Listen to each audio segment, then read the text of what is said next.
놓치지 마! 그 한마디가 공기를 갈랐습니다. 준호의 손끝에서 흘러나오던 선율이 허공에 멎었어요. 남겨진 마지막 하나가 피아노 위에서 오래도록 떨리며 마치 무언가를 말하려는 듯 울렸습니다. 그의 손은 공중에 멈췄고 눈빛은 두려움과 미련 사이를 오갔습니다. 방 안은 고요했지만 그 고요 속엔 감춰진 폭풍이 있었습니다.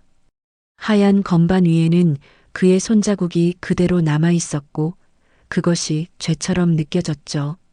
그는 피아노를 덮으려다 결국 멈췄습니다. 이 선율을 멈추는 게 옳은 일일까? 누구에게도 허락받지 못한 꿈이 다시 깨어나고 있었습니다. 언제나 인생을 찾아주셔서 감사합니다.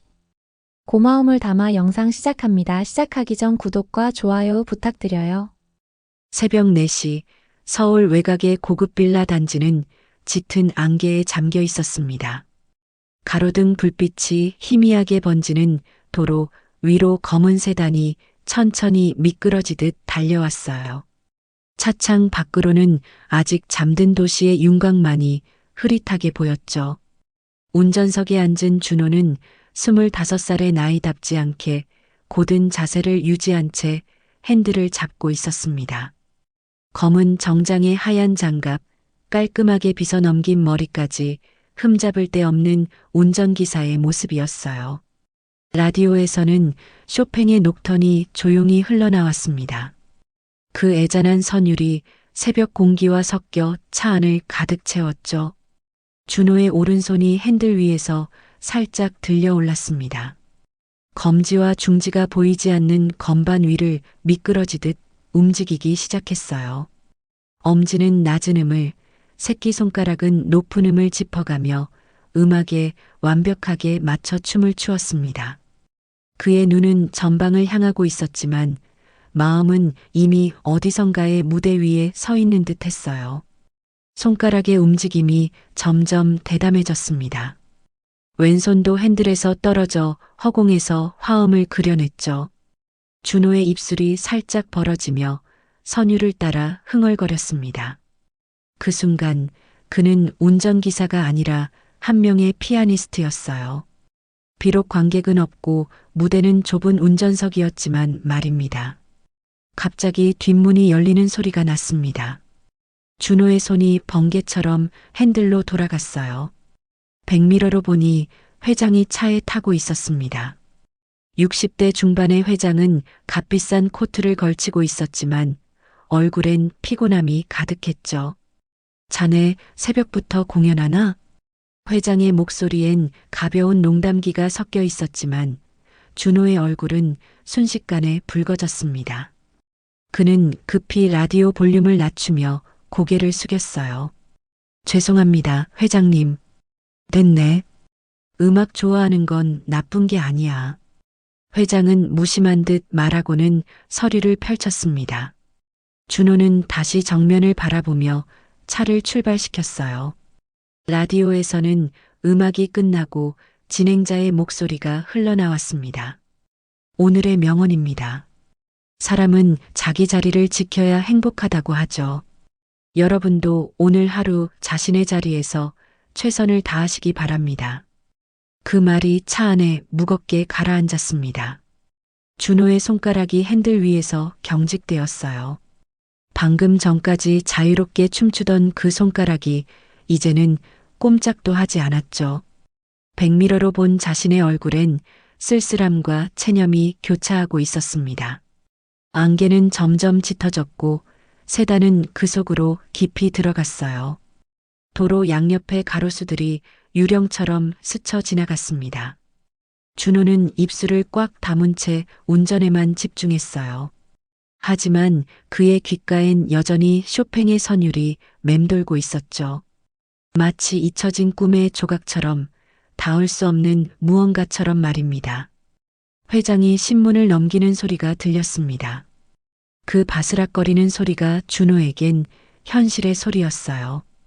운전기사라는 자신의 자리, 그것이 그의 현실이었습니다. 하지만 가슴 깊은 곳에서는 또 다른 선율이 조용히 울고 있었죠. 언젠가는 터져나오고 싶어하는 억눌린 음악의 외침이었습니다. 차는 이제 도심으로 진입했습니다. 건물들이 하나둘 모습을 드러내고 신호등이 깜빡이기 시작했어요. 도시가 깨어나고 있었습니다. 준호는 깊게 숨을 들이쉬고는 천천히 내뱉었어요. 오늘도 또 하루가 시작되는 것이었죠. 운전기사 준호의 평범한 하루가 말입니다. 하지만 그의 눈빛 속에는 무언가가 꿈틀거리고 있었습니다. 아직은 작고 희미하지만 언젠가는 폭발할지도 모르는 무언가가 말이에요. 신호등이 빨간불로 바뀌었습니다. 준호는 브레이크를 밟으며 멈춰 섰어요. 옆 차선에는 음악학원 광고가 붙은 버스가 서 있었죠. 당신도 피아니스트가 될 수 있습니다라는 문구가 준호의 시선을 사로잡았습니다. 그는 쓴웃음을 지었어요. 35살 운전기사가 무슨 피아니스트냐고 스스로를 비웃는 듯 했습니다. 준호군. 회장의 목소리에 준호는 정신을 차렸습니다. 네, 회장님. 오늘 서연이 리사이틀 있는 거 알지? 저녁 7시 예술이전당이야. 네, 알고 있습니다. 준호의 목소리는 차분했지만 가슴 한구석이 묘하게 떨렸어요. 회장의 딸 서연의 피아노 리사이틀. 그가 절대 서지 못할 무대에 28살의 서연은 당당히 서는 것이었죠. 신호가 파란불로 바뀌었고 준호는 다시 엑셀을 밟았습니다. 그의 발끝에 힘이 들어갔어요. 마치 피아노 페달을 밟듯이 말입니다. 저녁 7시 예술이전당 콘서트홀은 화려한 조명 아래 빛나고 있었습니다. 검은 세단이 정문 앞에 멈춰 섰고 준호는 재빠르게 내려 뒷문을 열었어요. 회장 부부가 차에서 내렸습니다. 그들의 얼굴엔 자랑스러운 부모의 미소가 가득했죠. 준호 군은 로비에서 기다리게. 회장의 말에 준호는 고개를 숙였습니다. 부부가 콘서트홀로 들어가는 뒷모습을 바라보던 그는 천천히 로비로 향했어요. 화려한 드레스와 정장을 입은 관객들이 줄지어 들어가고 있었습니다. 준호는 자신의 운전기사 유니폼을 슬쩍 내려다보았어요. 이곳에서 그는 철저히 이방인이었죠. 로비 한쪽 벽에 걸린 대형 TV 모니터가 무대를 생중계하고 있었습니다. 준호는 구석진 곳에 서서 화면을 올려다보았어요. 무대 위로 서연이 걸어 나왔습니다. 28살의 그녀는 은빛 드레스를 입고 우아하게 관객들에게 인사했죠. 박수 소리가 TV 스피커를 통해 울려 퍼졌습니다. 서연이 피아노 앞에 앉았습니다. 잠시 침묵이 흘렀어요. 그녀의 손이 건반 위로 올라갔고 첫 음이 울려 퍼졌습니다. 베토벤의 월광 소나타였어요. 준호의 눈빛이 변했습니다. 화면 속 서연의 손가락 움직임을 따라가는 그의 시선은 간절하면서도 애잔했죠. 로비에는 준호 말고도 몇몇 운전기사들과 경호원들이 있었습니다. 그들은 휴대폰을 보거나 졸고 있었어요. 하지만 준호만은 꼼짝도 하지 않고 화면을 응시했습니다. 그의 오른손 손가락이 허벅지 위에서 미세하게 움직이고 있었어요. 마치 자신이 연주하는 것처럼 서연의 손가락과 완벽하게 동기화되어 있었죠. 1시간이 지났습니다. 연주가 끝날 때마다 우레와 같은 박수 소리가 들렸어요. 준호의 이마엔 땀방울이 맺혔습니다.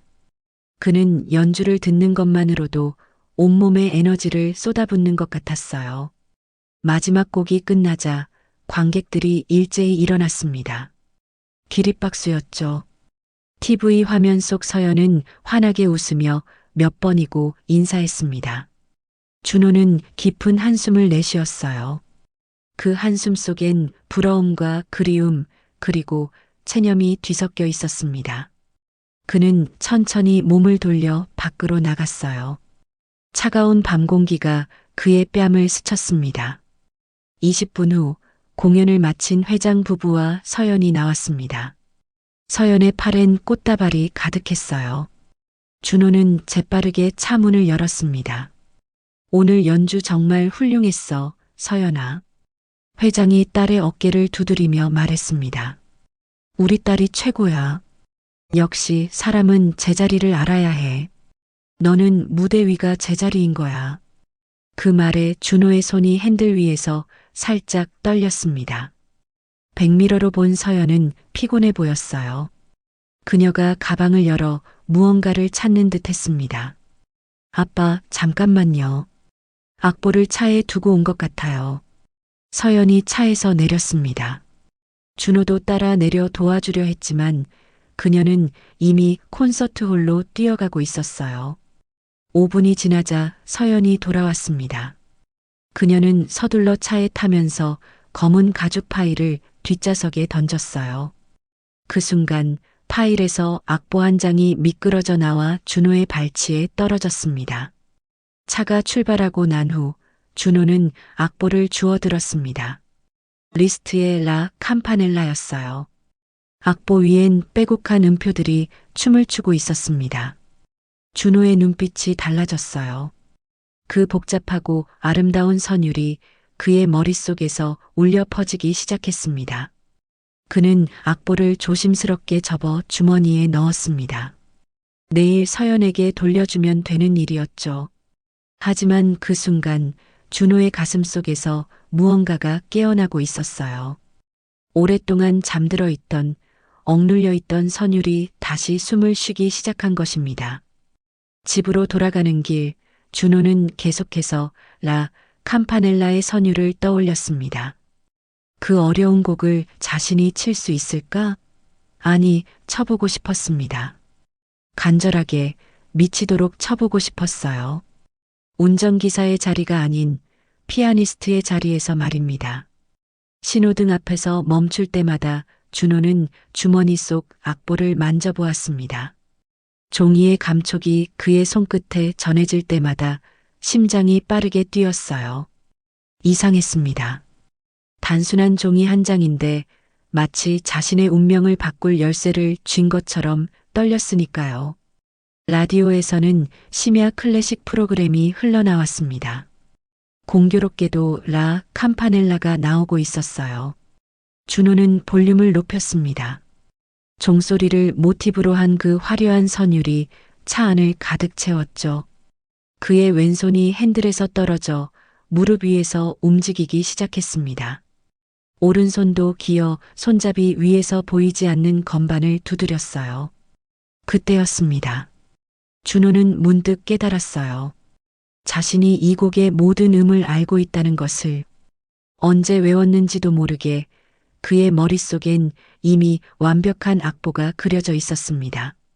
마치 오래전부터 이 순간을 기다려온 것처럼 그의 영혼 깊은 곳에서 음악이 용솟음치고 있었죠. 다음 날 새벽 3시 반 준호의 알람이 울렸습니다. 그는 눈을 뜨자마자 침대에서 일어났어요. 어둠 속에서도 정확하게 움직이는 그의 몸짓엔 오랜 습관이 배어 있었습니다. 화장실에서 찬물로 세수를 하고 거울을 보며 넥타이를 맸어요. 거울 속 자신의 얼굴은 피곤해 보였지만 눈빛만은 또렷했습니다. 부엌을 지나가다 준호는 걸음을 멈췄습니다. 거실 한쪽 구석에 커다란 검은 덮개가 씌워진 무언가가 있었어요. 피아노였습니다. 오래되어 보이는 그 덮개는 먼지가 수북이 쌓여 있었죠. 준호의 손이 덮개 끝자락으로 향했지만 그 순간 안방에서 기침 소리가 들렸습니다. 준호야, 벌써 일어났니? 60대 중반인 어머니 은주의 목소리였어요. 준호는 재빨리 손을 거두고 안방으로 들어갔습니다. 엄마, 괜찮으세요? 약은 드셨어요? 응, 괜찮아. 너 오늘도 일찍 나가는구나. 은주의 얼굴은 창백했지만 아들을 보는 눈빛은 따뜻했습니다. 준호는 어머니의 이불을 다시 덮어드렸어요. 그때 은주의 시선이 거실 쪽으로 향했습니다. 그건 건드리지 마라. 갑작스럽게 날카로워진 어머니의 목소리에 준호는 놀랐습니다. 네, 엄마. 걱정 마세요. 은주는 한숨을 쉬며 몸을 돌려 누웠어요. 준호는 조용히 방을 나왔습니다. 현관에서 구두를 신으며 다시 한번 덥게 씌워진 피아노를 바라보았어요. 저 안에는 어떤 비밀이 숨어 있는 걸까요? 어머니는 왜 그토록 피아노를 숨기려 하는 걸까요? 회사 차고에 도착한 준호는 차를 점검하기 시작했습니다. 그의 옆에서 동료 기사인 상철이 담배를 피우며 말을 걸었어요.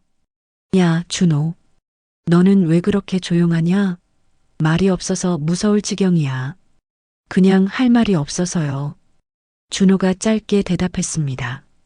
상철이 웃으며 어깨를 두드렸어요. 그래도 가끔은 술이라도 한잔하자고. 맨날 퇴근하면 바로 집에만 가지 말고. 준호는 애매하게 웃으며 고개를 끄덕였습니다. 하지만 그에겐 어머니를 돌봐야 하는 일이 있었고 무엇보다 밤에는 듣고 싶은 음악이 너무 많았어요. 그날도 평소와 다름없이 흘러갔습니다. 회장을 모시고 여러 곳을 다녔어요. 은행, 골프장, 고급 레스토랑. 준호는 묵묵히 운전만 했습니다. 신호등에 멈출 때마다 그의 손가락이 핸들 위에서 미세하게 움직였지만 아무도 눈치채지 못했죠. 그것은 그만의 비밀스러운 연주였습니다. 저녁 8시, 준호는 집에 돌아왔어요. 어머니는 거실에서 TV를 보고 있었습니다. 그는 부엌에서 저녁을 준비했어요. 계란찜과 된장찌개, 그리고 어머니가 좋아하는 나물 반찬들. 식탁에 앉은 두 사람은 조용히 식사를 했습니다. 오늘도 피곤했겠구나. 은주가 물었습니다. 준호는 고개를 저었어요. 아니에요. 괜찮아요. 식사를 마친 후 준호는 설거지를 하고 어머니의 약을 챙겨드렸습니다. 은주가 잠들 때까지 곁에 있다가 조용히 자기 방으로 들어갔어요. 침대에 누운 준호는 이어폰을 꺼냈습니다. 휴대폰에서 클래식 음악 앱을 열었어요. 오늘은 쇼팽의 발라드를 들었습니다.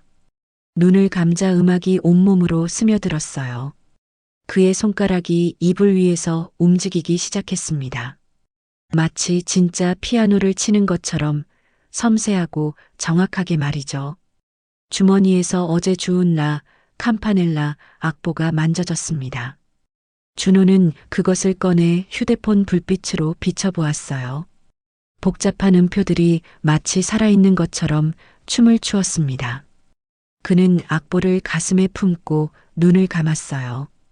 언젠가는 이 곡을 직접 연주할 수 있을까요? 음악이 계속 흘러나왔습니다. 준호의 숨결이 점점 깊어졌어요. 꿈속에서라도 그는 피아니스트가 되고 싶었습니다. 무대 위에 서서 자신의 이름으로 박수를 받고 싶었어요. 비록 현실은 운전기사지만 그의 영혼만은 자유롭게 음악 속을 날아다니고 있었습니다. 일주일이 지난 토요일 오후 3시, 준호는 서연을 피아노 레슨에 데려다주는 일을 맡았습니다. 예술의 전당 근처 음악학원 건물 앞에 차를 세운 그는 평소처럼 로비에서 기다릴 생각이었어요. 그런데 서연이 차에서 내리며 당황한 표정을 지었습니다. 김 교수님한테서 문자가 왔네요. 오늘 갑자기 일이 생겨서 레슨이 취소됐대요. 서연은 휴대폰을 보며 한숨을 쉬었습니다. 준호는 재빨리 차에서 내렸어요. 그럼 바로 댁으로 모실까요? 아니에요. 어차피 왔으니까 연습실에서 1시간 정도 연습하고 갈게요. 5시에 데리러 와주세요. 서연이 건물 안으로 들어가는 것을 본 준호는 다시 차로 돌아왔습니다. 2시간의 자유시간이 생긴 거였죠. 그는 차 안에서 라디오를 들으며 시간을 보내려 했지만 왠지 마음이 허전했어요. 주머니 속 라 캄파넬라 악보가 자꾸 만져졌습니다. 아직도 서연에게 돌려주지 못한 그 악보가 말이죠. 30분이 지났을 때 준호는 차에서 내렸습니다. 건물 안으로 들어가 화장실이라도 다녀올 생각이었어요. 엘리베이터를 타고 3층에 올라갔습니다. 긴 복도 양쪽으로 연습실들이 늘어서 있었죠. 대부분의 방에서는 피아노 소리가 흘러나왔지만 복도 끝 연습실은 조용했습니다. 준호는 그 방 앞에서 멈춰 섰어요. 문에 붙은 작은 창으로 안을 들여다보니 텅 비어 있었습니다. 검은 그랜드 피아노만이 조명 아래 고요하게 서 있었죠. 준호의 심장이 빠르게 뛰기 시작했어요. 그는 주위를 둘러보았습니다. 복도엔 아무도 없었어요. 문손잡이를 돌렸습니다. 문이 열렸어요. 준호는 조심스럽게 안으로 들어갔습니다. 방음이 완벽한 연습실 안은 바깥 소음이 전혀 들리지 않았죠. 마치 다른 세계에 온 것 같았어요. 피아노 앞에 섰습니다. 검은 건반들이 그를 올려다보는 것 같았어요. 준호는 천천히 의자에 앉았습니다. 떨리는 손을 건반 위에 올렸어요. 차가운 감촉이 손끝으로 전해졌습니다. 얼마나 오랜만인지 눈물이 날 것 같았어요. 첫 음을 눌렀습니다. 맑은 소리가 공간을 채웠어요. 그 순간 준호의 몸에서 모든 긴장이 사라졌습니다. 손가락이 저절로 움직이기 시작했어요. 라 캄파넬라의 도입부가 흘러나왔습니다. 빠르고 화려한 음들이 폭포처럼 쏟아졌죠. 준호는 눈을 감았습니다. 더 이상 운전기사가 아니었어요. 그는 피아니스트였습니다. 진짜 자신이 된 것 같았어요. 오른손이 높은 음을 치고 왼손이 낮은 음으로 화음을 만들었습니다. 종소리를 닮은 그 아름다운 선율이 연습실을 가득 채웠죠. 손가락은 점점 빨라졌습니다. 어려운 패시지도 막힘없이 연주했어요. 마치 이 곡을 평생 연습해온 것처럼 완벽하게 치고 있었습니다. 이마에 땀이 맺혔지만 준호는 멈추지 않았어요. 아니, 멈출 수 없었습니다. 음악이 그를 이끌고 있었으니까요. 마지막 화음이 울려 퍼졌습니다. 준호는 거친 숨을 내쉬며 건반 위에 손을 얹은 채 멈춰 있었어요. 심장이 터질 것처럼 뛰고 있었습니다. 그때였어요. 짝짝짝 박수 소리가 들렸습니다. 준호가 화들짝 놀라 뒤를 돌아보았어요.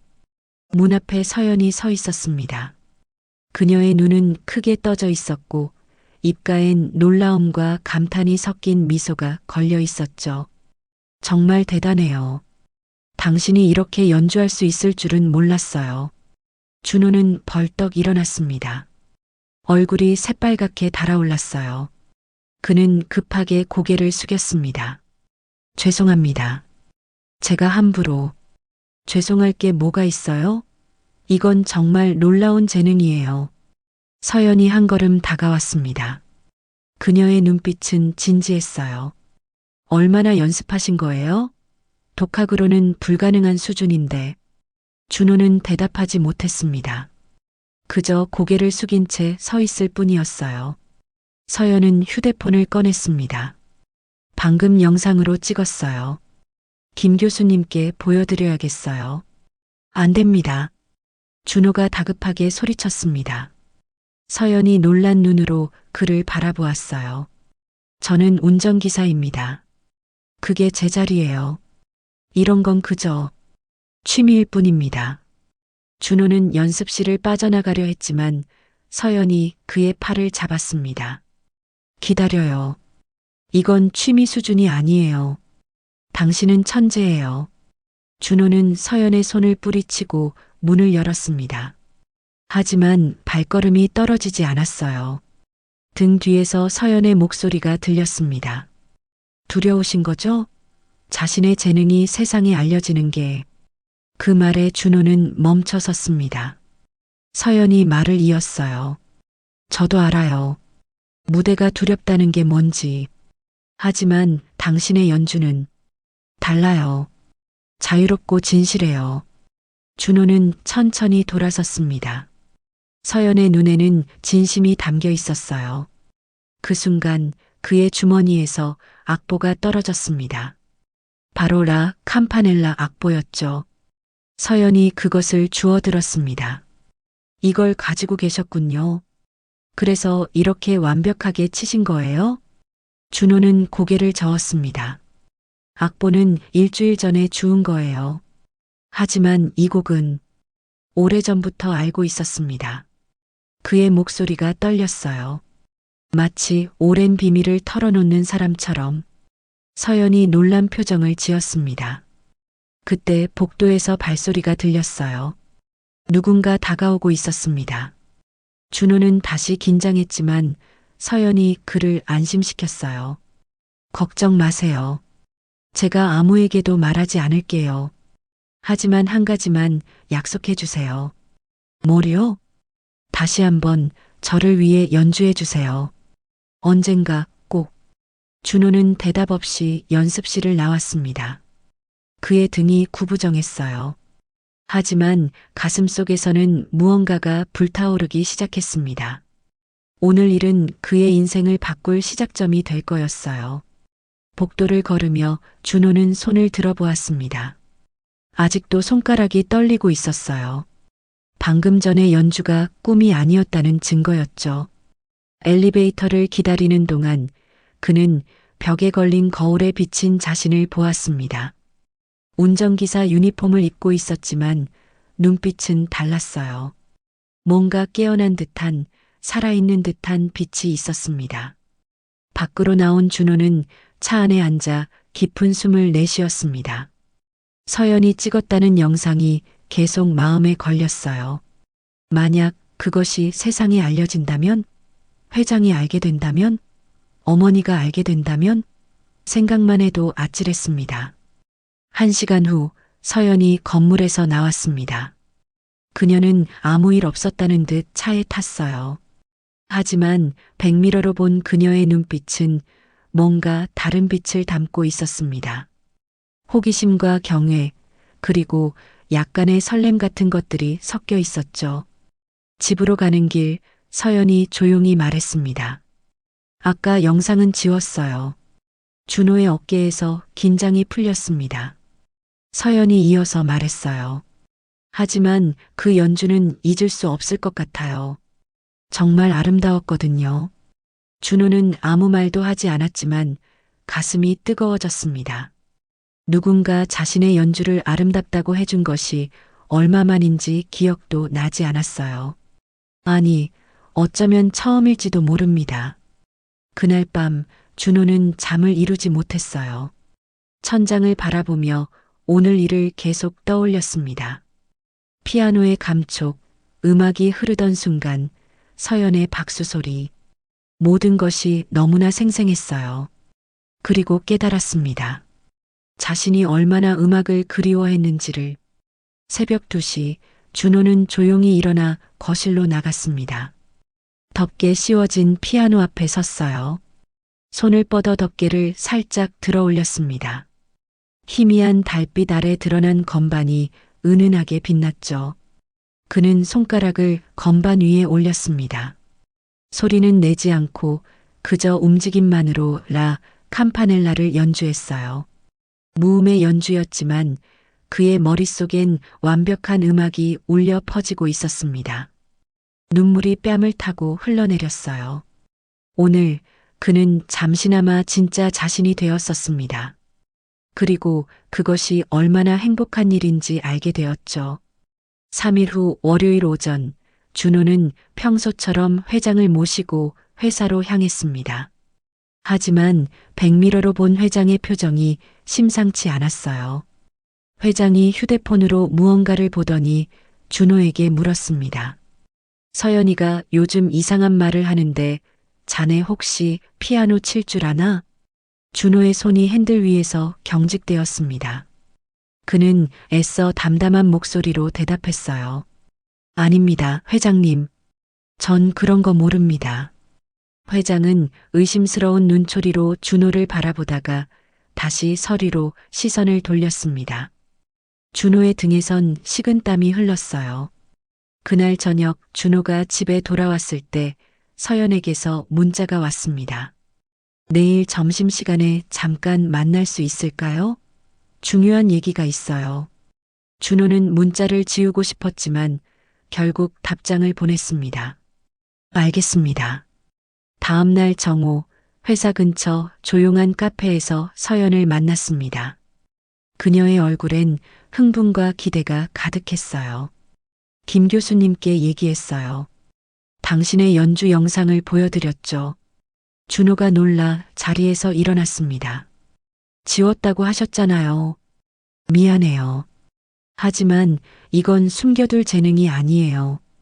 김 교수님도 놀라셨어요. 독학으로는 불가능한 수준이라고 하시더라고요. 서연이 휴대폰을 꺼내 화면을 보여주었습니다. 김 교수의 문자였어요. 이 사람이 누군지 꼭 만나고 싶습니다. 천재적인 재능입니다. 준호는 고개를 저으며 뒤로 물러났습니다. 저는 운전기사예요. 그게 제 자리입니다. 음악은 그저 옛날 꿈이었을 뿐이에요. 왜 그렇게 자신을 가두려고 하세요? 당신의 음악을 세상이 들어야 해요. 서연의 목소리가 높아졌습니다. 주변 사람들이 쳐다보자 준호는 당황했어요. 제발 그만해 주세요. 전 지금 삶에 만족합니다. 어머니도 계시고 안정적인 직장도 있어요. 왜 굳이 위험을 감수해야 하죠? 서연의 눈에 실망이 스쳤습니다. 그녀는 한숨을 쉬며 말했어요. 김 교수님이 내일 오후 5시에 음악학원에서 기다리실 거예요. 오실지 안 오실지는 당신이 결정하세요. 준호는 대답 없이 카페를 나왔습니다. 가슴이 터질 것처럼 답답했어요. 운전석에 앉아 깊은 숨을 내쉬었습니다. 왜 이렇게 복잡해진 걸까요? 그저 조용히 살고 싶었을 뿐인데. 그날 밤 준호가 집에 들어서자 은주가 거실에서 기다리고 있었습니다. 그녀의 얼굴엔 걱정이 가득했어요. 준호야, 요즘 뭐하니? 아무것도 아니에요, 엄마.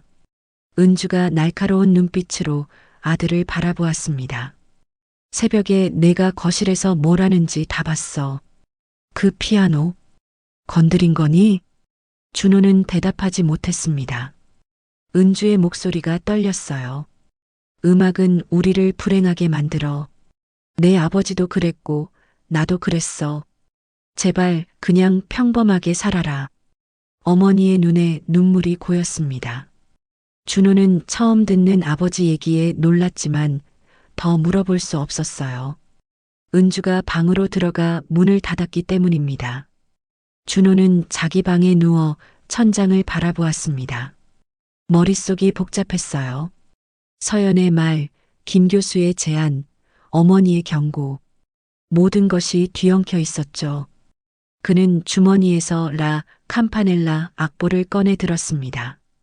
이 작은 종이 한 장이 그의 인생을 흔들어 놓았어요. 새벽 3시, 준호는 여전히 잠들지 못하고 있었습니다. 창밖으로 희미한 달빛이 들어왔어요. 그는 조용히 일어나 창가에 섰습니다. 도시는 잠들어 있었지만 그의 마음속엔 폭풍이 몰아치고 있었죠. 내일 5시 김 교수를 만날까 말까? 이 선택이 그의 인생을 완전히 바꿀 수도 있다는 걸 알고 있었습니다. 운전기사로 남을 것인가 아니면 음악의 세계로 뛰어들 것인가. 두 세계의 경계선 위에서 준호는 흔들리고 있었어요. 휴대폰을 꺼내 클래식 음악을 들었습니다. 쇼팽의 녹턴이 흘러나왔어요. 그 아름다운 선율이 그의 마음을 어루만졌습니다. 눈을 감으니 피아노 앞에 앉아 있는 자신의 모습이 보였어요. 무대 위에서 관객들 앞에서 자신의 이름으로 연주하는 모습이. 하지만 동시에 어머니의 눈물도 떠올랐습니다. 음악이 불행을 가져온다는 그 절박한 경고가 귓가에 맴돌았어요. 준호는 고민 끝에 결심했습니다. 내일 김 교수를 만나기로. 적어도 이야기라도 들어보기로 말이죠. 다음 날 오후 5시 준호는 음악학원 건물 앞에 서 있었습니다. 검은 정장 차림의 그는 여전히 운전기사의 모습이었지만 눈빛은 달랐어요. 결의와 두려움이 섞인 복잡한 감정이 그의 얼굴에 드러나 있었죠. 깊은 숨을 한 번 쉬고 건물 안으로 들어갔습니다. 김 교수의 연구실은 5층에 있었습니다. 문을 두드리자 안에서 낮은 목소리가 들렸어요. 들어오세요. 문을 열고 들어가니 60대 초반의 김 교수가 피아노 앞에 앉아 있었습니다. 그는 안경 너머로 준호를 바라보며 일어섰어요. 따뜻한 미소가 그의 얼굴에 번졌습니다. 서연 양이 보여준 영상을 봤습니다. 정말 놀라웠어요. 김 교수가 손을 내밀었습니다. 준호는 조심스럽게 악수를 했어요. 김 교수의 손은 거칠었지만 따뜻했습니다. 앉으세요. 차 한잔하면서 이야기를 나눠봅시다. 두 사람은 소파에 마주 앉았습니다. 김 교수가 먼저 입을 열었어요. 배움에는 나이가 없습니다. 당신은 천재예요. 그 재능을 썩히는 건 죄악입니다. 준호는 고개를 저었습니다. 전 이미 35살입니다. 너무 늦었어요. 늦었다고 생각하는 순간이 진짜 늦은 거예요. 시작하지 않으면 영원히 후회할 겁니다. 김 교수의 눈빛이 진지했습니다. 그는 책상 서랍에서 무언가를 꺼냈어요. 작은 콩쿠르 전단지였습니다. 석 달 후에 아마추어 피아노 콩쿠르가 있어요. 작은 대회지만 시작하기엔 좋은 무대입니다. 제가 가르쳐 드리겠습니다.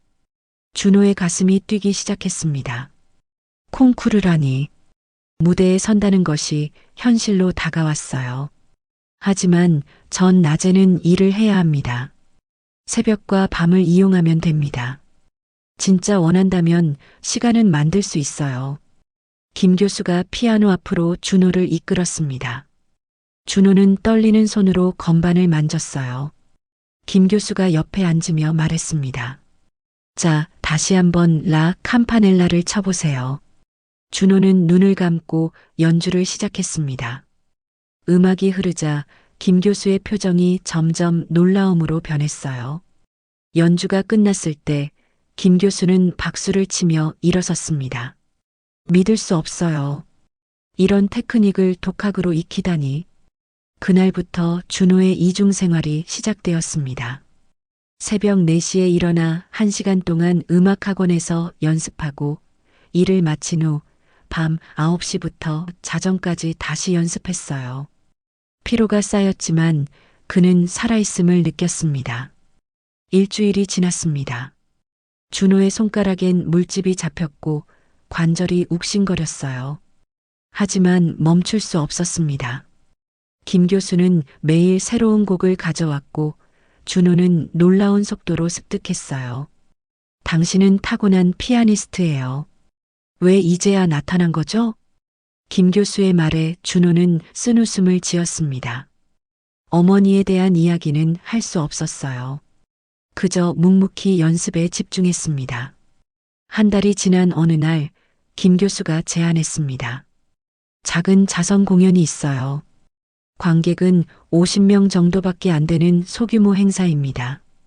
한 곡만 연주해 보는 게 어때요? 준호의 얼굴이 창백해졌습니다. 진짜 무대에 선다는 것이 두려웠어요. 하지만 동시에 가슴 깊은 곳에서 뜨거운 무언가가 솟아올랐습니다. 해보겠습니다. 그의 목소리는 작았지만 단호했습니다. 김 교수가 어깨를 두드렸어요. 잘 결정했어요. 무대는 당신을 기다리고 있습니다. 공연 당일 준호는 빌린 턱시도를 입고 무대 뒤에서 기다렸습니다.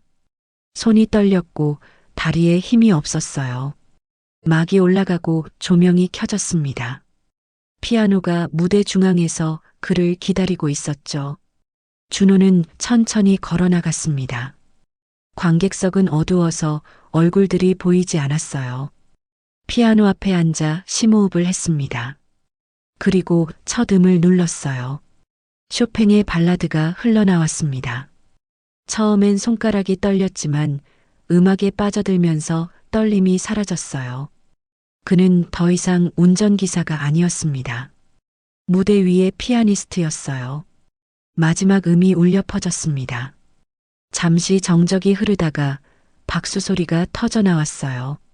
준호는 일어서서 인사했습니다.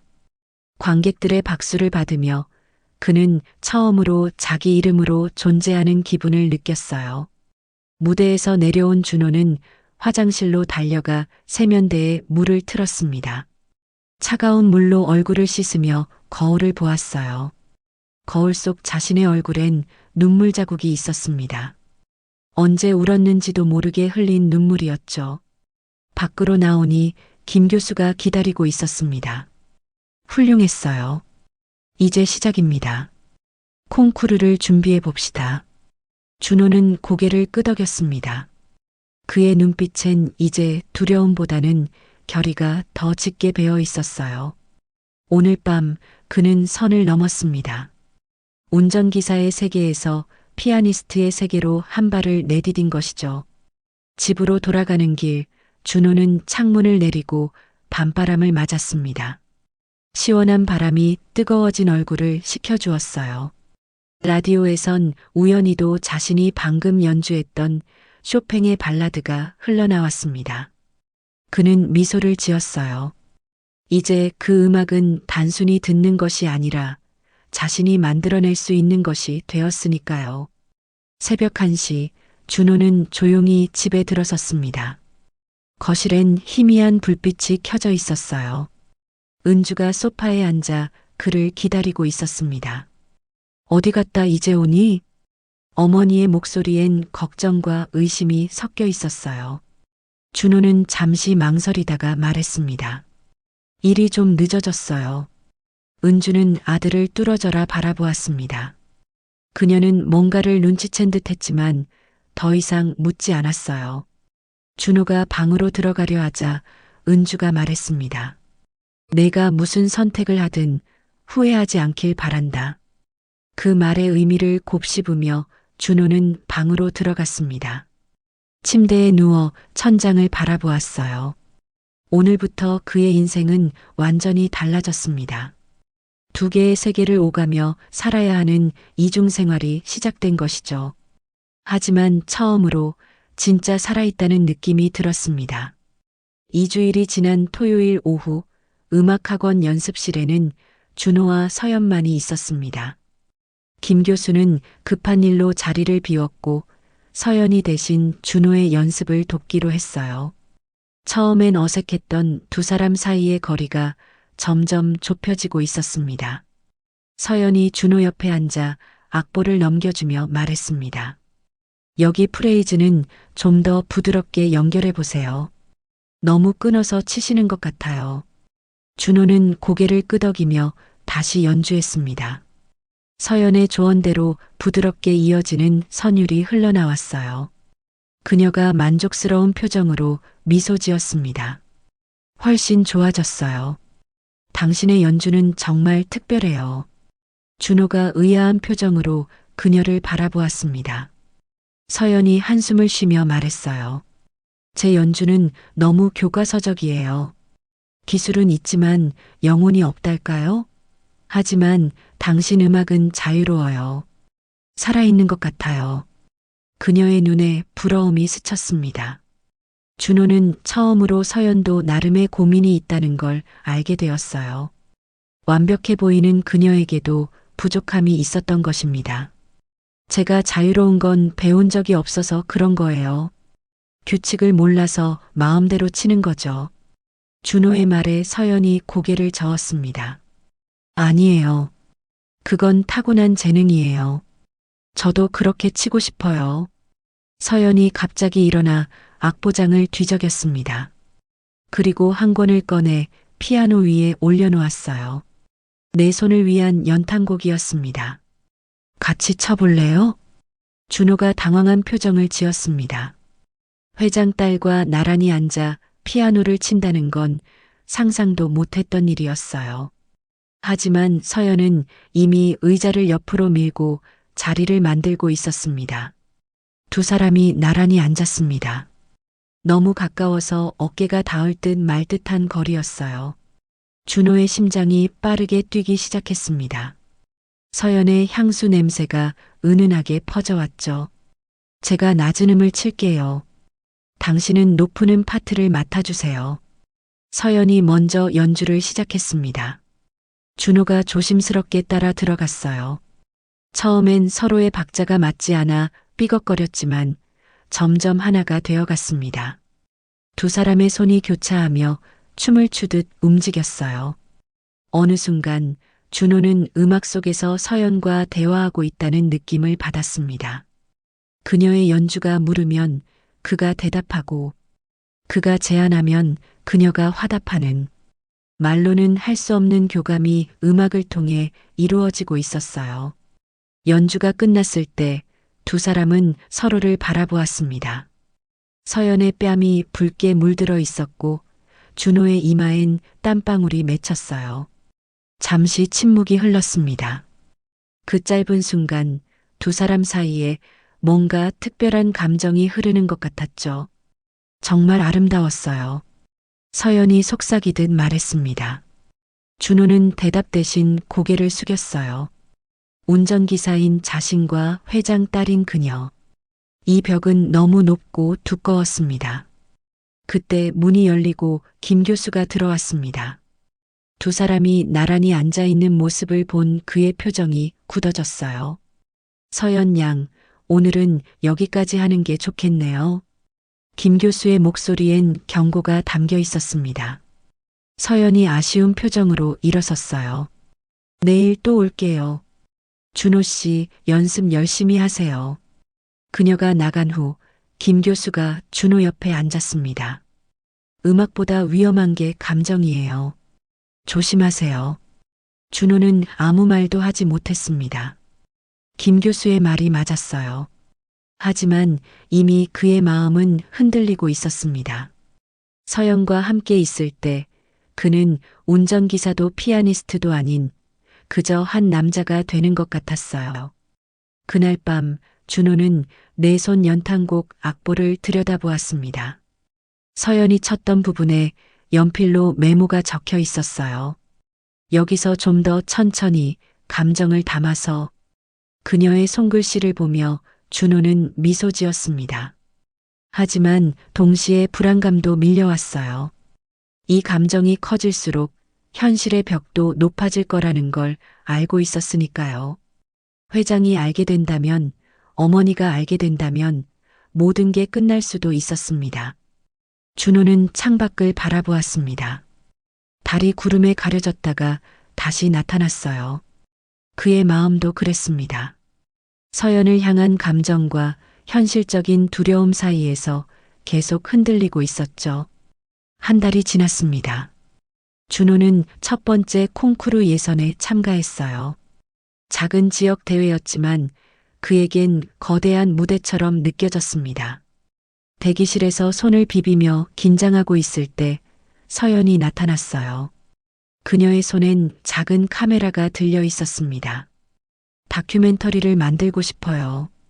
운전기사에서 피아니스트로 변신하는 당신의 이야기를요. 준호는 당황했지만 서연의 진심 어린 눈빛을 보고 고개를 끄덕였습니다. 무대에 오른 그는 리스트의 사랑의 꿈을 연주했어요. 떨리는 시작이었지만 음악에 빠져들면서 점점 안정을 찾았습니다.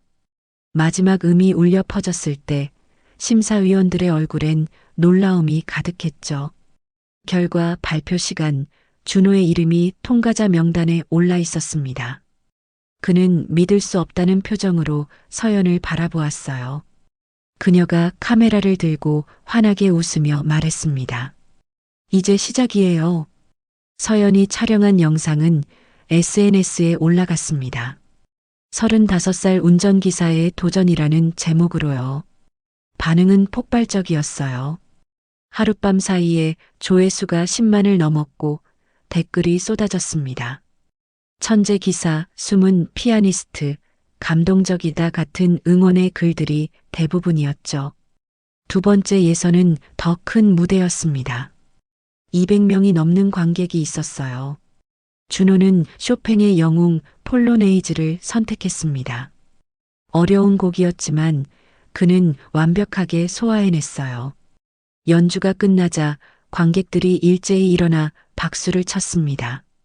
심사위원 중 한 명이 마이크를 잡고 말했습니다. 이 사람은 음악을 산다. 기술이 아니라 영혼으로 연주한다. 그 말이 영상에 담겨 다시 화제가 되었습니다. 언론에서도 관심을 보이기 시작했어요. 운전기사에서 피아니스트로 기적의 도전이라는 기사가 나왔습니다. 하지만 연습은 점점 혹독해졌습니다. 매일 새벽 4시부터 6시까지, 밤 9시부터 자정까지 하루에 5시간씩 피아노를 쳤어요. 손가락이 붓고 관절이 아팠습니다. 어느 날 아침 준호는 왼손 중지에서 피가 나는 걸 발견했어요. 건반을 너무 세게 친 탓이었죠. 김 교수가 걱정스러운 표정으로 말했습니다. 좀 쉬어야 해요. 이러다 영구적인 부상을 입을 수 있습니다. 하지만 준호는 고개를 저었어요. 멈출 수 없어요.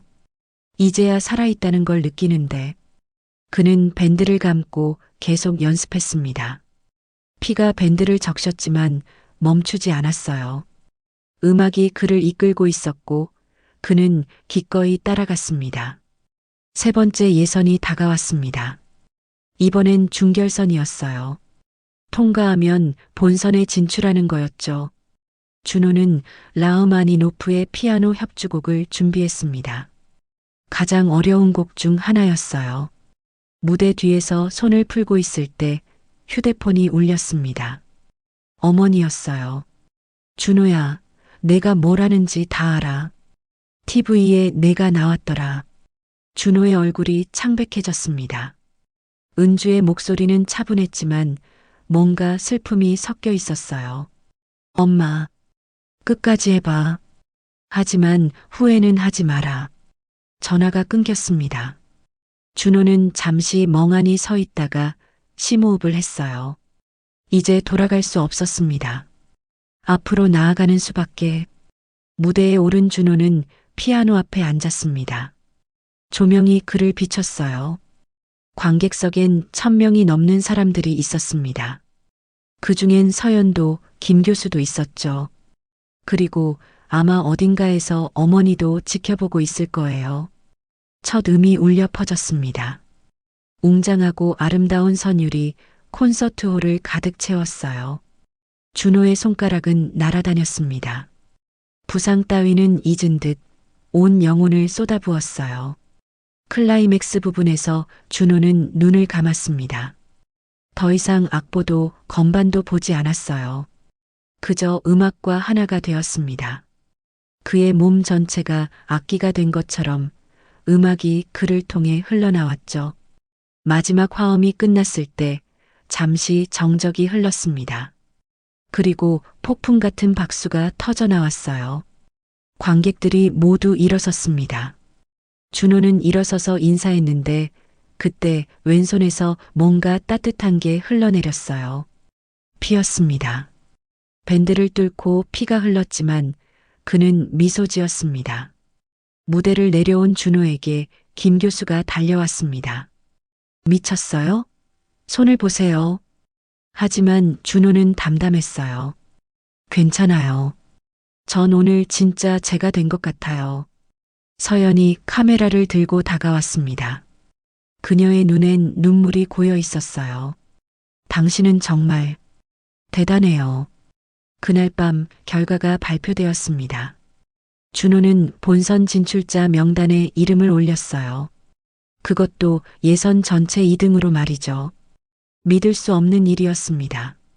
불과 석 달 전까지만 해도 그는 그저 평범한 운전기사였는데 이제는 전국 규모 콩쿠르의 본선 진출자가 된 것입니다. SNS는 다시 한번 폭발했습니다. 피 흘리며 연주한 천재 기사라는 제목으로 영상이 퍼져나갔어요. 수백만 조회수를 기록했고 해외에서도 반응이 왔습니다. 누군가는 그를 한국의 숨은 보석이라고 불렀죠. 하지만 준호는 이 모든 관심이 부담스러웠습니다. 그는 여전히 새벽에 회장을 모시러 가야 했고 낮엔 운전을 해야 했어요. 이중 생활이 점점 힘들어지고 있었습니다. 이제 무대가 기다리고 있어요. 김 교수가 말했습니다. 준호는 밴드를 새로 감으며 고개를 끄덕였어요. 손은 아팠지만 마음은 그 어느 때보다 뜨거웠습니다. 자신이 진짜 자신이 되어가고 있다는 느낌, 그것만으로도 모든 고통을 견딜 수 있었죠. 콩쿠르 본선을 일주일 앞둔 어느 날 저녁, 김 교수가 준호를 자신의 집으로 초대했습니다. 오래된 아파트의 서재는 음악 관련 서적과 LP판으로 가득했어요. 김 교수는 선반에서 먼지 쌓인 비디오 테이프 하나를 꺼냈습니다. 이걸 보면 놀라실 거예요.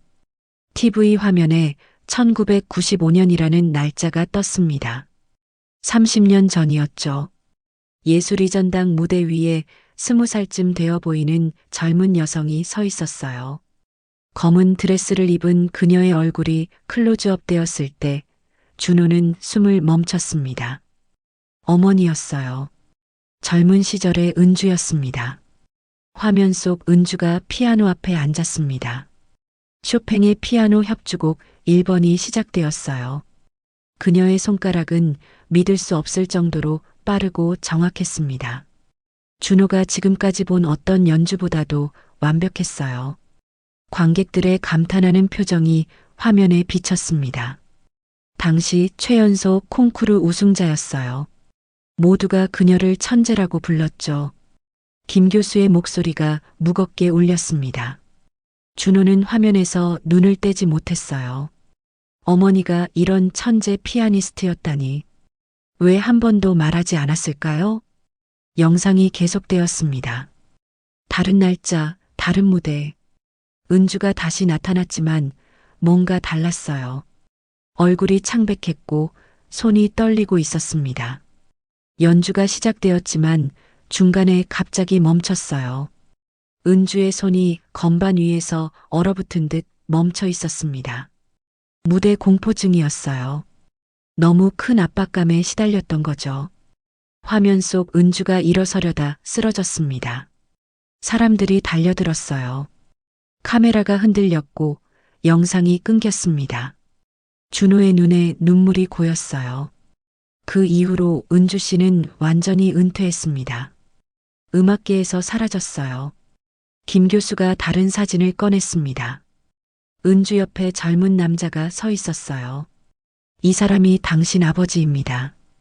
역시 피아니스트였어요. 두 분이 결혼했지만 얼마 지나지 않아 헤어졌다고 들었습니다. 준호는 처음 보는 아버지의 얼굴을 뚫어져라 바라보았습니다. 자신과 닮은 눈, 같은 손가락. 모든 퍼즐 조각이 맞춰지고 있었어요. 당신이 누구인지 처음엔 몰랐어요. 하지만 당신의 연주 스타일, 그 자유로움과 열정. 은주 씨와 너무 닮았습니다. 성을 확인하고 나서야 확신했죠. 준호는 일어섰습니다. 다리에 힘이 없었어요. 김 교수가 그의 어깨를 잡았습니다. 어머니는 당신이 음악을 하는 걸 반대하셨죠? 자신처럼 될까봐 두려웠을 겁니다. 준호는 대답 없이 집을 나왔습니다. 빗줄기가 쏟아지고 있었지만 우산도 쓰지 않고 걸었어요. 머릿속이 하얗게 비어 있었습니다. 어머니가 천재 피아니스트였다는 사실, 무대 공포증으로 은퇴했다는 사실, 그리고 자신이 그 피아노의 아들이라는 사실. 집에 도착했을 때 준호는 흠뻑 젖어 있었습니다. 현관문을 열고 들어서니 은주가 거실에 앉아 있었어요. 덥게 씌워진 피아노 앞에서 무언가를 들고 있었습니다. 오래된 악보였어요. 김 교수한테 갔다 왔구나. 은주의 목소리는 담담했습니다. 준호가 다가가자 그녀가 악보를 내밀었어요. 표지에 손글씨로 서나터 포 마이 선이라고 적혀 있었습니다. 아들을 위한 소나타. 내가 태어났을 때 만들던 곡이야. 끝내지 못했지만 은주의 눈에서 눈물이 흘렀습니다. 준호도 울고 있었어요. 엄마가 왜 피아노를 숨겼는지 이제 알겠어요. 미안하다, 준호야. 내가 너무 겁쟁이였어. 내게서 음악을 빼앗으려 했으니. 준호는 어머니 옆에 앉았습니다. 그리고 조심스럽게 피아노 덮개를 벗겼어요. 30년간 덮여있던 피아노가 모습을 드러냈습니다. 낡았지만 여전히 아름다운 검은색 피아노였죠. 엄마, 같이 쳐요. 준호가 건반에 손을 올렸습니다. 은주도 떨리는 손을 올렸어요. 30년 만에 처음으로 어머니와 아들이 나란히 앉아 피아노를 쳤습니다.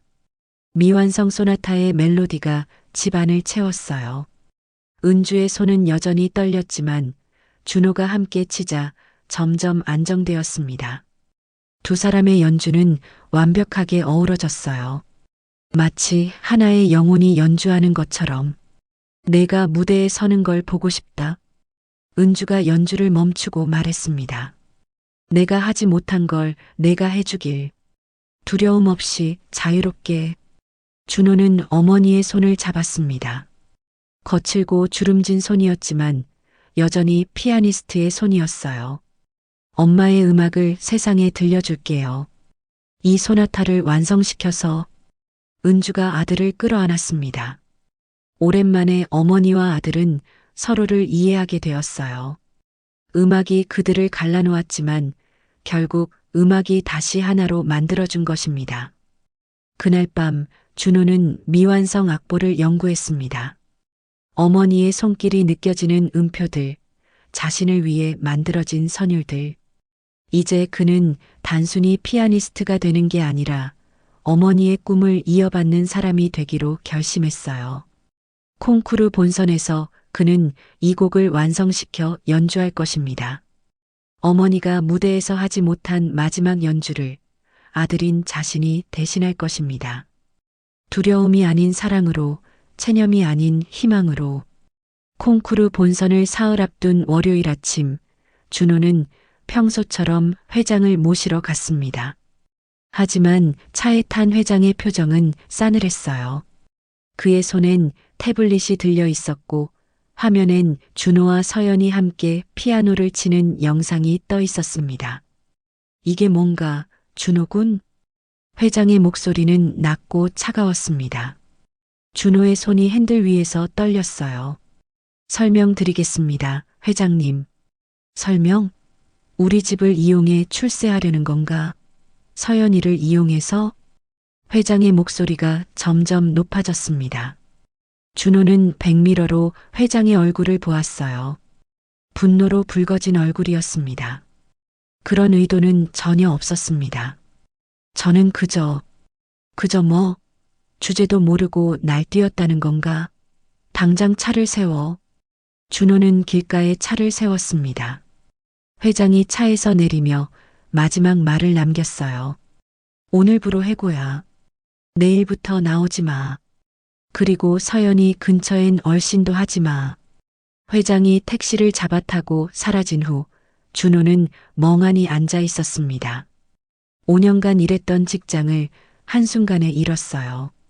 더 중요한 건 이제 서연을 만날 수 없다는 것이었습니다. 휴대폰이 울렸습니다. 서연이었어요. 준호 씨, 아빠가 다 알았어요. 미안해요. 제가 조심했어야 했는데.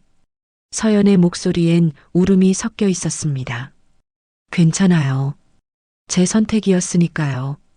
아빠가 콩쿠르 주최 측에도 압력을 넣을 거예요. 조심하세요. 전화가 끊겼습니다. 준호는 깊은 한숨을 쉬며 집으로 향했어요. 집에 도착하자 은주가 거실에서 그를 기다리고 있었습니다. 그녀의 표정도 굳어 있었어요. 내가 회장 딸과 무슨 일이 있다는 소문이 온 동네에 퍼졌어. 준호가 입을 열려 하자 은주가 손을 들어 막았습니다. 그 피아노가 우리를 망쳤어.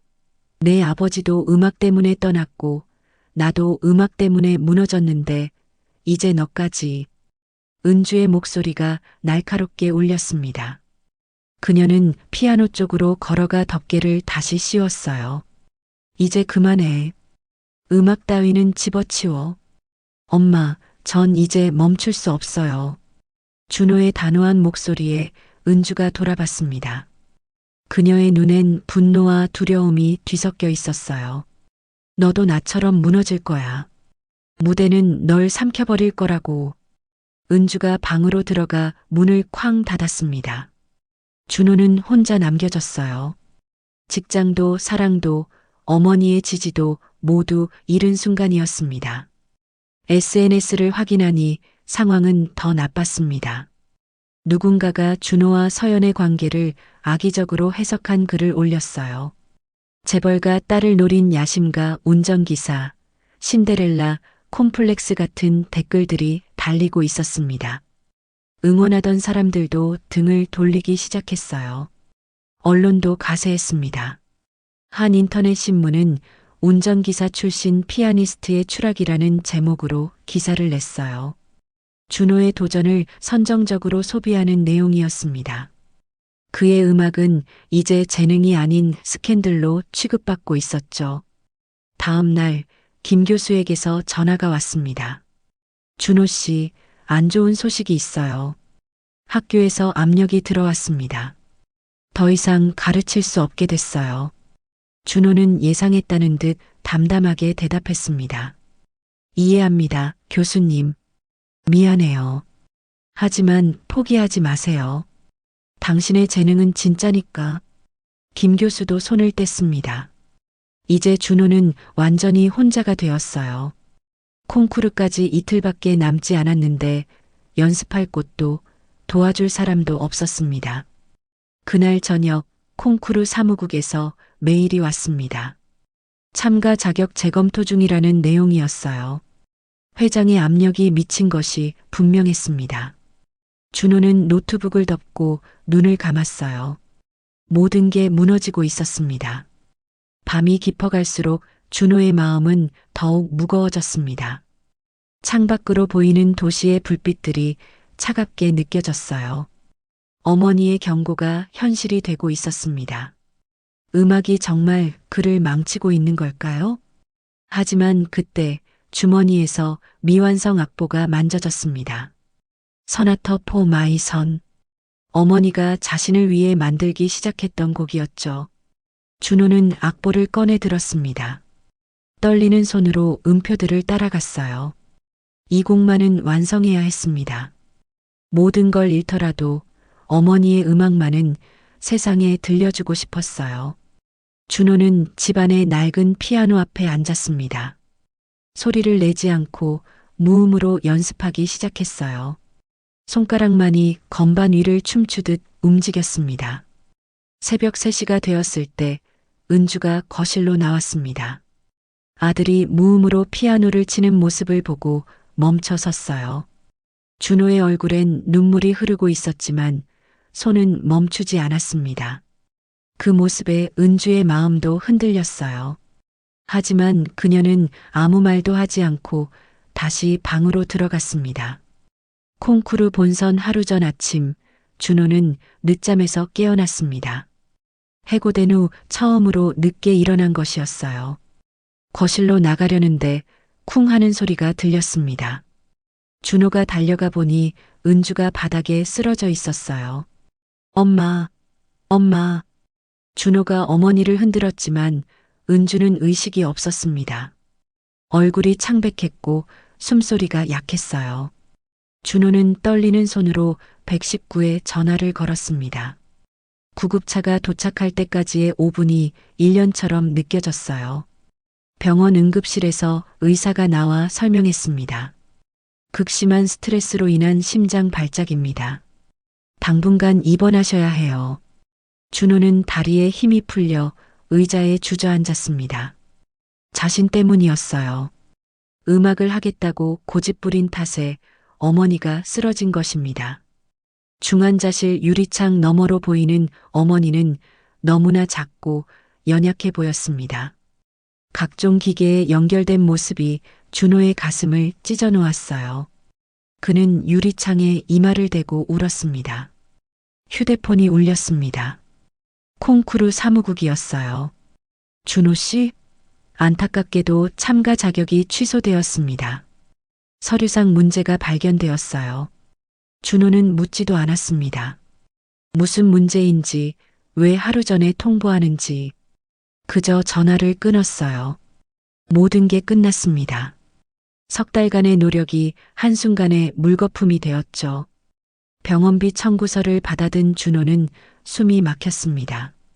일주일 입원비만 300만 원이 넘었어요. 해고된 상태라 수입도 없었습니다. 통장 잔고는 100만 원도 안 되었죠. 집으로 돌아온 준호는 거실의 피아노를 바라보았습니다. 어머니가 30년간 숨겨온 피아노. 이제는 이것을 팔아야 했어요. 병원비를 마련할 다른 방법이 없었습니다. 중고 피아노 매입업체에 전화를 걸었습니다. 1시간 후 2명의 남자가 와서 피아노를 살펴보았어요. 오래된 모델이네요. 50만 원 정도밖에 안 됩니다. 준호는 고개를 끄덕였습니다. 적은 돈이었지만 지금은 선택의 여지가 없었어요.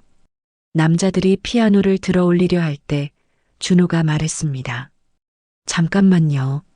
마지막으로 한 번만. 준호는 피아노 앞에 앉았습니다. 떨리는 손을 건반 위에 올렸어요. 그리고 어머니가 만들던 서나터 포 마이 선의 멜로디를 쳤습니다. 미완성이었지만 그가 나름대로 완성시킨 부분까지 연주했어요. 눈물이 건반 위로 떨어졌습니다. 한 방울, 두 방울. 흰 건반과 검은 건반 위로 눈물이 흩어졌어요. 이것이 마지막 연주였습니다. 다시는 피아노를 칠 수 없을 거예요. 연주를 마친 준호는 일어섰습니다. 남자들이 피아노를 밖으로 옮기기 시작했어요. 무거운 피아노가 문틈으로 빠져나갈 때 준호는 돌아보지 않았습니다. 볼 수 없었어요. 피아노가 트럭에 실리는 소리가 들렸습니다. 엔진 소리와 함께 멀어져가는 소리를. 준호는 텅 빈 거실 한가운데 서 있었습니다. 피아노가 있던 자리엔 30년 동안 쌓인 먼지 자국만 남아 있었어요. 그날 밤 준호는 병원으로 돌아갔습니다. 은주는 여전히 의식이 없었어요. 준호는 어머니의 손을 잡고 속삭였습니다. 엄마, 피아노를 팔았어요. 미안해요. 정말 미안해요. 어머니의 손은 차가웠습니다. 아무런 반응도 없었어요.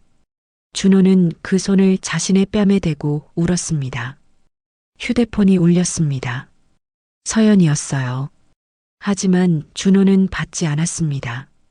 김 교수의 전화도 동료들의 전화도 모두 무시했어요. 그에겐 이제 아무것도 남지 않았습니다. 음악도 직장도 사랑도 심지어 어머니마저 잃을지도 모르는 상황이었죠. 병원 복도의 차가운 의자에 앉아 준호는 자신의 손을 내려다보았습니다. 피아니스트의 손이라고 믿었던 이 손이 이제는 무용지물이 되었어요. 부어오른 관절, 굳은 살이 박인 손가락. 이 모든 게 헛수고였습니다. 창밖으로 비가 내리기 시작했습니다. 빗방울이 유리창을 두드리는 소리가 마치 피아노 소리처럼 들렸어요. 준호는 눈을 감았습니다. 어둠 속에서도 음악이 들렸지만 이제 그것은 닿을 수 없는 메아리일 뿐이었습니다. 새벽이 되었습니다. 준호는 잠들지 못한 채 어머니를 지켜보고 있었어요.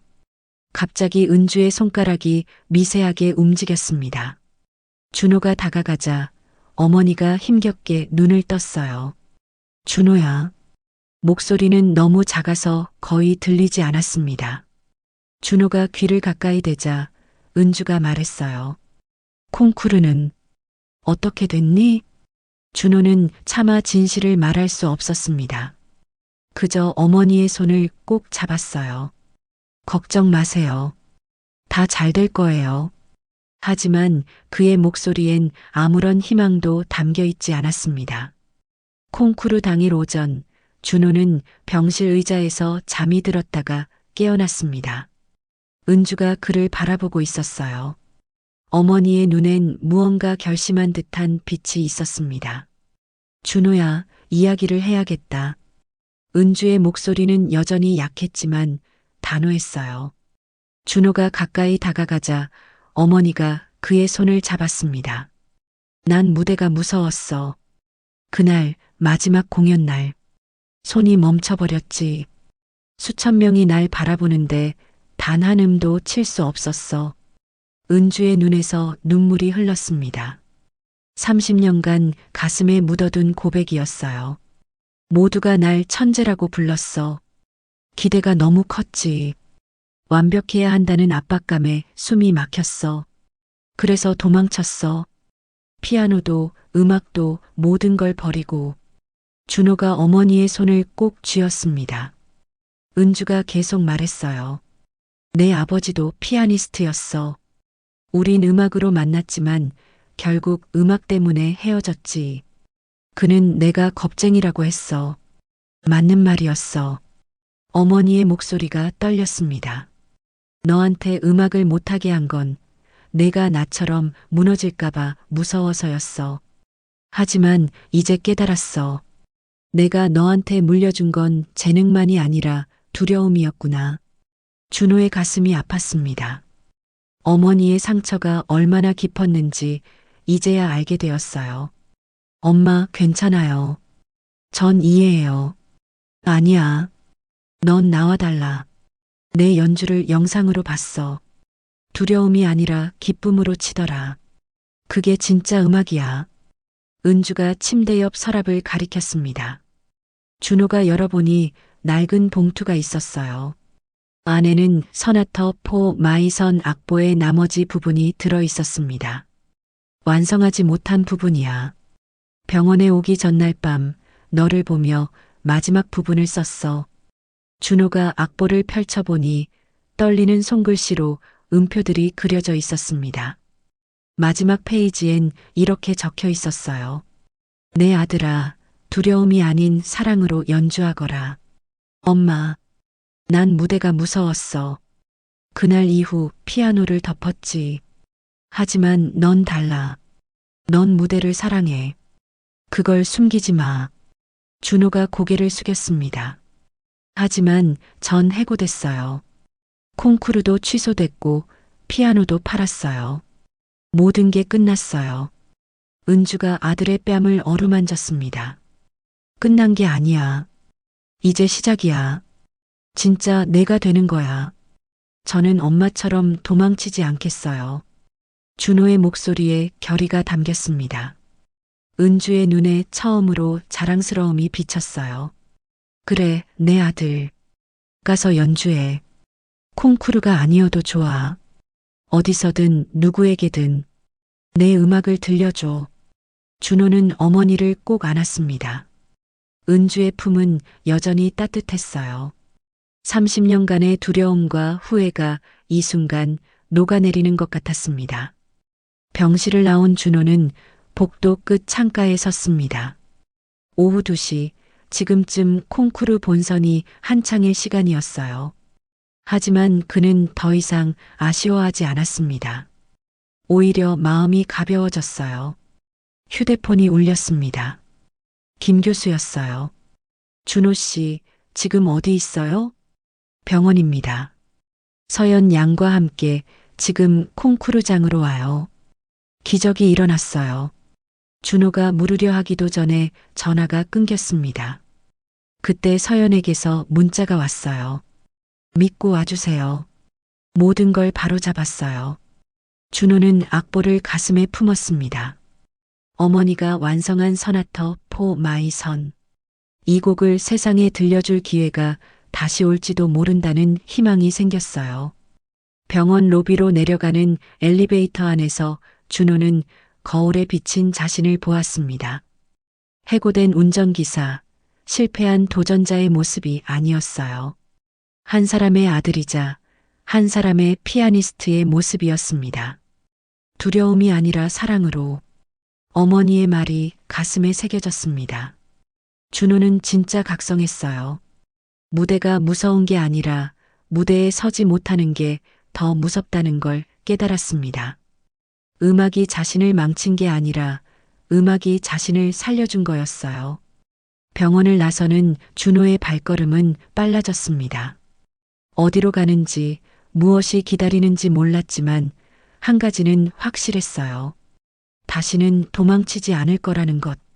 어머니가 하지 못한 마지막 연주를 아들인 자신이 완성할 거라는 것. 준호가 예술이전당에 도착했을 때는 오후 3시였습니다. 콩쿠르가 한창 진행 중인 콘서트홀 앞에 김 교수와 서연이 기다리고 있었어요. 서연의 얼굴엔 미소가 가득했고 김 교수는 흥분을 감추지 못하고 있었습니다.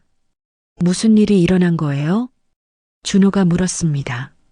서연이 휴대폰을 꺼내 화면을 보여주었어요. SNS에 올라온 영상이었습니다. 제목은 진실을 말합니다였죠. 영상 속에는 회장이 있었습니다. 그가 카메라를 보며 말하고 있었어요. 제가 잘못했습니다. 준호 씨의 재능을 질투했고 그의 도전을 막으려 했습니다.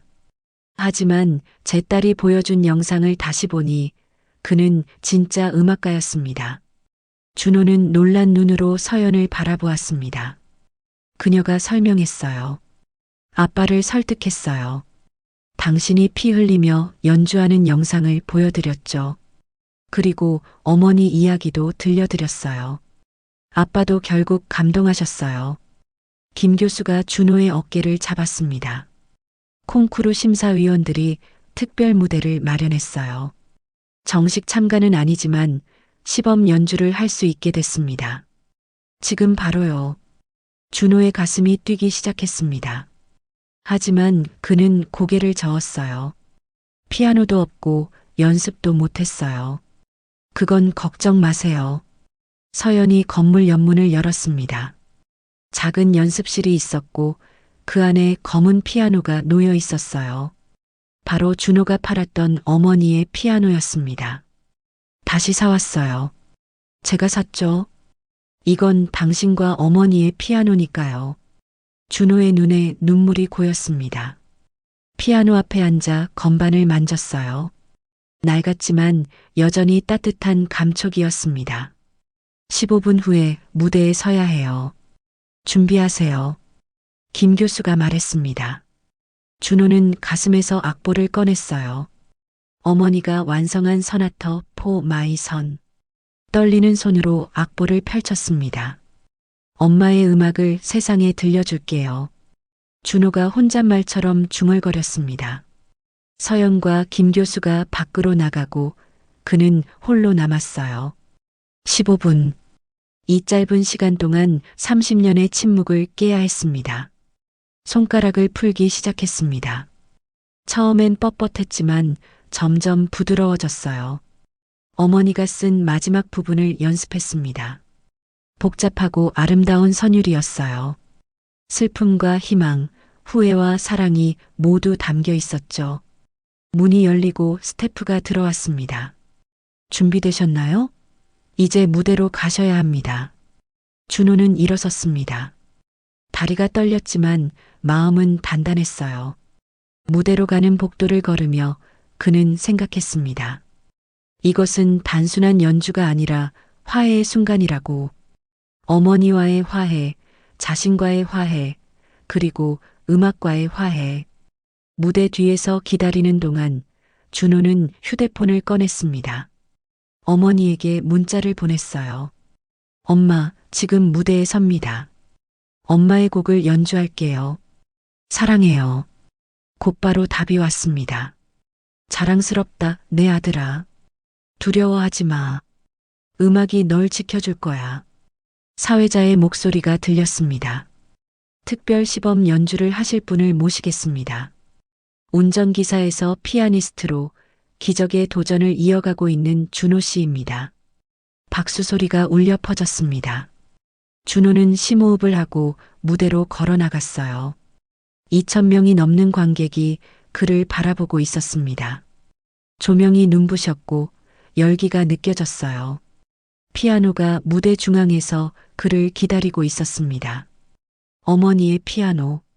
30년간 침묵했던 그 피아노가 이제 세상 앞에 서 있었어요. 준호는 천천히 걸어가 피아노 앞에 섰습니다. 관객들에게 인사를 하고 의자에 앉았어요. 악보를 보대에 올려놓았습니다. 서나터 포 마이 선. 어머니가 아들을 위해 만든 곡. 손을 건반 위에 올렸습니다. 떨림이 멈췄어요. 이상하게도 마음이 평온했습니다. 마치 어머니가 곁에 있는 것처럼 함께 연주하는 것처럼 느껴졌죠.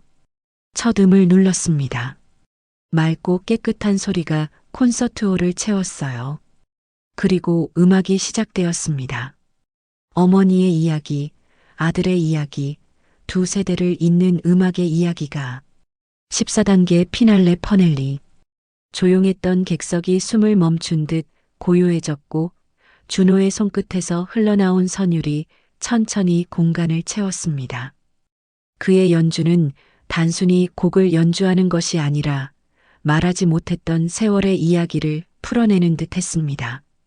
하나하나가 조심스럽게 피어올라 슬픔과 사랑이 섞인 공기를 만들어냈습니다. 첫 악장은 낮은 음으로 시작했습니다. 어머니의 젊은 시절, 그 불안한 설렘이 담긴 듯 했어요. 준호의 손끝은 부드럽게 흔들렸고 그의 눈빛은 무대 위에서 점점 깊어졌습니다. 조명 아래 땀방울이 흘러내렸지만 그는 눈을 감은 채 건반에 집중했습니다. 청중석에서는 누군가 조용히 눈물을 훔쳤습니다. 두 번째 악장은 조금 더 강렬했습니다. 리듬이 빨라지며 어머니가 겪었던 좌절과 두려움이 폭풍처럼 터져나왔습니다. 준호의 어깨가 떨렸고 손목의 근육이 팽팽히 긴장했습니다. 하지만 그 안에는 분노가 아닌 어머니의 상처를 감싸려는 듯한 따뜻한 에너지가 깃들어 있었어요. 그는 마음속으로 중얼거렸습니다. 엄마, 괜찮아요. 이번엔 끝까지 갈게요. 세 번째 악장이 시작되자 조명이 살짝 바뀌었습니다. 은은한 빛이 관객석 쪽으로 퍼졌고 그 속에서 휠체어를 탄 은주가 조용히 등장했습니다. 관객들이 놀란 듯 웅성거렸지만 곧 조용해졌습니다. 은주는 눈을 감은 채 손끝으로 리듬을 세고 있었습니다. 그녀의 입술이 미세하게 움직였고 마치 아들의 연주를 따라 부르는 듯 했습니다.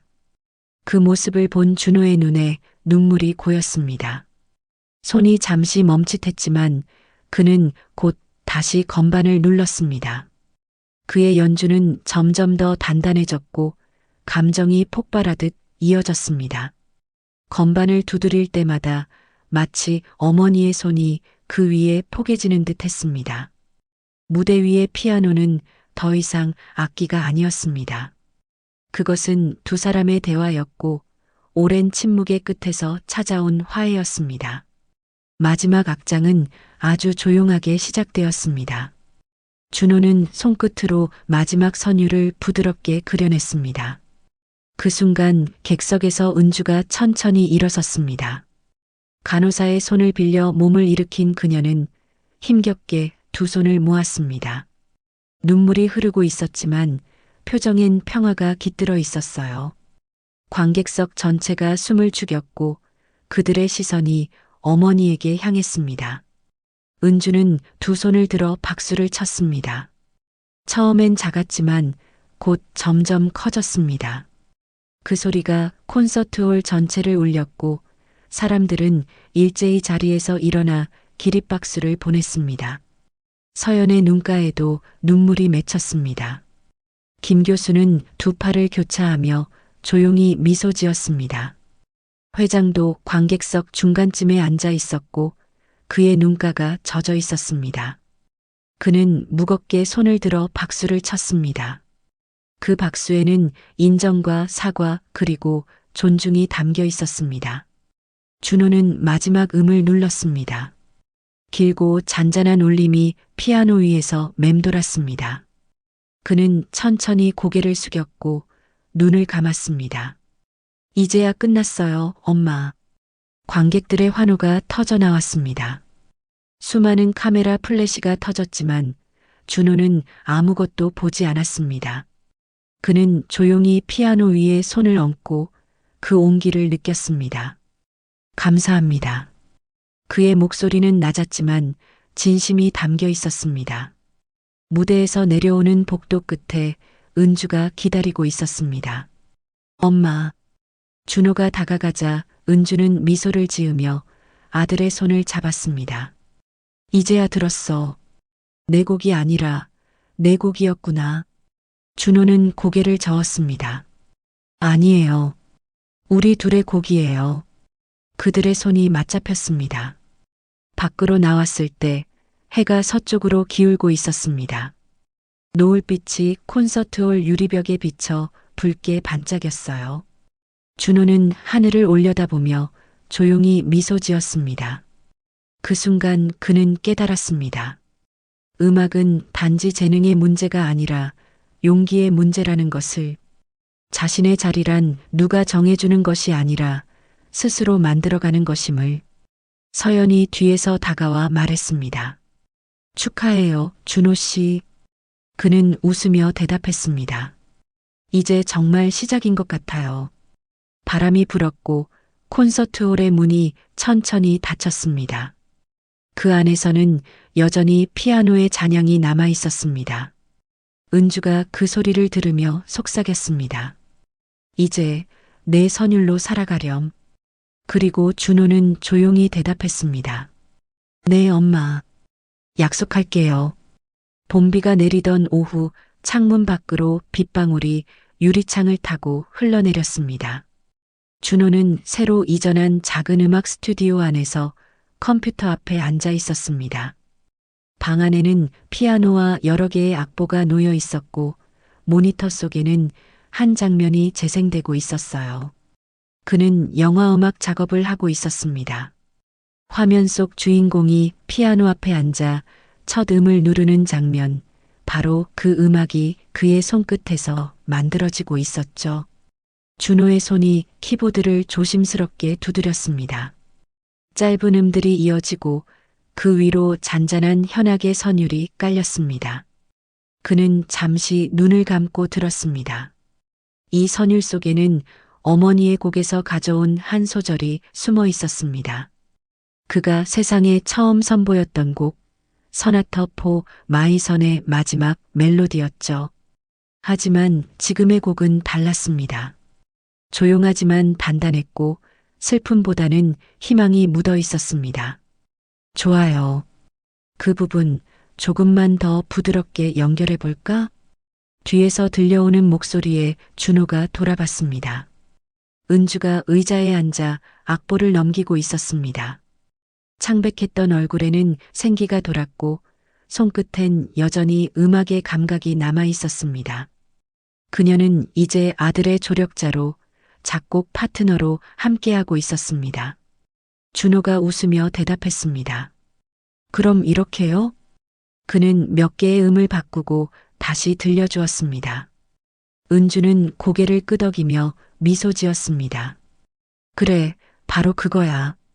내 색깔이 느껴져. 스튜디오의 문이 열리며 서연이 들어왔습니다. 커피 2잔을 들고 있었죠. 작업 중이에요? 방해 안 되죠? 아니요. 오히려 환영이에요. 그녀가 커피를 건네며 조용히 웃었습니다. 은주는 그녀를 바라보다가 살짝 웃으며 말했습니다. 이제 진짜 가족이 다 됐네. 서연은 얼굴이 붉어졌지만 고개를 숙이며 대답했습니다. 앞으로 준호 씨 음악 세상에서 제일 많이 들을 거예요. 준호는 모니터를 꺼두고 피아노 앞으로 이동했습니다. 피아노 뚜껑을 열자 오래된 나무 냄새가 퍼졌습니다. 그는 손가락을 얹고 천천히 음을 눌렀습니다. 그 선율은 어머니와 함께 만들던 그 곡의 새로운 버전이었습니다. 은주는 옆자리에서 조용히 페이지를 넘겼고 서연은 뒤에서 촬영을 준비했습니다. 세 사람의 호흡이 완벽하게 맞았습니다. 연주가 끝나자 방 안에는 빗소리와 피아노의 여운이 함께 남았습니다. 준호는 창밖을 바라보았습니다. 창문 너머로 젖은 거리와 지나가는 사람들의 발걸음이 보였어요. 그의 눈빛은 고요하고 단단했습니다. 엄마, 이제 우리 곡이 세상에 나가요. 그 말에 은주가 살짝 미소 지었습니다. 이제야 진짜 끝났네. 하지만 동시에 시작이기도 하지. 준호는 고개를 끄덕였습니다. 스튜디오 벽 한쪽에는 오래된 사진이 걸려 있었습니다. 콩쿠르 무대에서 준호와 은주가 함께 찍은 사진이었어요. 그 옆에는 회장이 보낸 화환이 놓여 있었습니다. 리본에는 이렇게 적혀 있었죠. 진짜 음악가에게 경의를. 준호는 그 문구를 바라보다가 천천히 미소를 지었습니다. 잠시 후 그는 의자에서 일어나 창문을 열었습니다. 바람과 빗방울이 함께 들어왔습니다. 은주가 놀란 듯 말했습니다. 비 맞아요. 괜찮아요. 이렇게 해야 소리가 살아나요. 준호가 웃으며 대답했습니다. 그는 창문가로 걸어가 빗속의 하늘을 바라봤습니다. 그의 눈빛은 더 이상 불안하지 않았습니다. 그는 자신의 길을 찾은 사람이었고, 이제는 그 길 위에서 음악으로 세상을 바라보는 사람이었습니다. 그때 서연이 조용히 그의 옆에 섰습니다. 다음 곡은 어떤 이야기예요? 글쎄요. 아마도 다시 시작되는 사랑의 이야기일지도 모르죠. 그는 고개를 돌려 그녀를 바라봤습니다. 서연의 미소가 조용히 번졌습니다. 그 순간 스튜디오 안에는 빗소리와 함께 새로운 선율이 흘러나왔습니다. 그 음악은 천천히 공간을 채우며 세 사람의 숨결 위로 부드럽게 내려앉았습니다. 은주는 눈을 감고 들었고 서연은 조용히 미소를 지었습니다. 준호는 건반 위에서 손을 멈추지 않았습니다. 그의 표정엔 평온함이 깃들어 있었고 그 미소는 빗방울보다 더 따뜻했습니다. 창밖에서는 봄비가 여전히 내렸습니다. 창문 너머의 세상은 흐릿했지만 스튜디오 안에는 확실한 온기가 있었습니다. 세 사람은 아무 말 없이 그 선율 속에 잠겼습니다. 그 소리는 조용했지만 단단했고 들을수록 마음 깊은 곳을 울렸습니다. 마지막 음이 울렸습니다. 맑고 단단한 준호의 인생을 닮은 소리였습니다. 그 음은 공기 속에서 천천히 사라졌지만 그 여운은 오랫동안 세 사람의 가슴 속에서 계속 울리고 있었습니다. 여러분, 오늘 영상 어떠셨나요? 누군가의 멈춘 손끝에도 사실은 오래된 선율이 숨어 있다는 걸 다시 느꼈습니다. 준호처럼 여러분도 혹시 멈춰있던 무언가가 있다면 오늘 그걸 다시 건드려 보면 어떨까요? 이야기가 마음에 닿았다면 좋아요와 구독으로 다음 이야기를 기대해 주세요. 행복한 하루 되세요. 언제나 인생이었습니다.